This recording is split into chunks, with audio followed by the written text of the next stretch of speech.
People are supposed to fully read legally binding documents before signing them. In Davis v. GN Mortgage, a couple alleged they were fraudulently induced to sign a mortgage rider they never read. In 1999, Thomas and Cathy Davis obtained a 32-year, $288,000 adjustable-rate mortgage loan from GN Mortgage Corporation to refinance personal debt. At the loan closing agent Patricia Bogdanovich presented the Davises with 2 stacks of 24 documents each that Bogdanovich claimed were identical.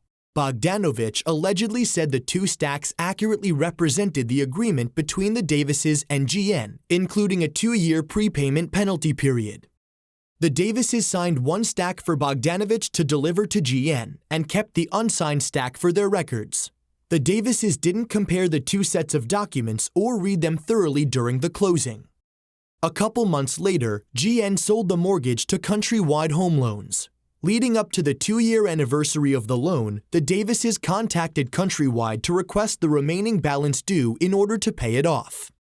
Countrywide told the Davises they'd owe a $12,000 prepayment penalty if the loan was paid off before the 5-year prepayment penalty period, according to the signed addendum Countrywide had on file. The Davises were surprised. They thought they signed and were subject to a 2-year period based on the representations made by Bogdanovich and their broker, not a 5-year period.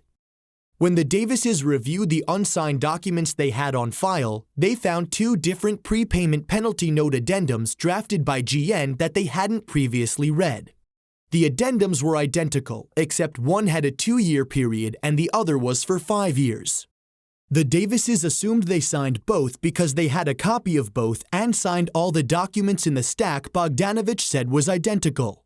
GN and Countrywide claimed the 2-year rider wasn't executed and didn't exist.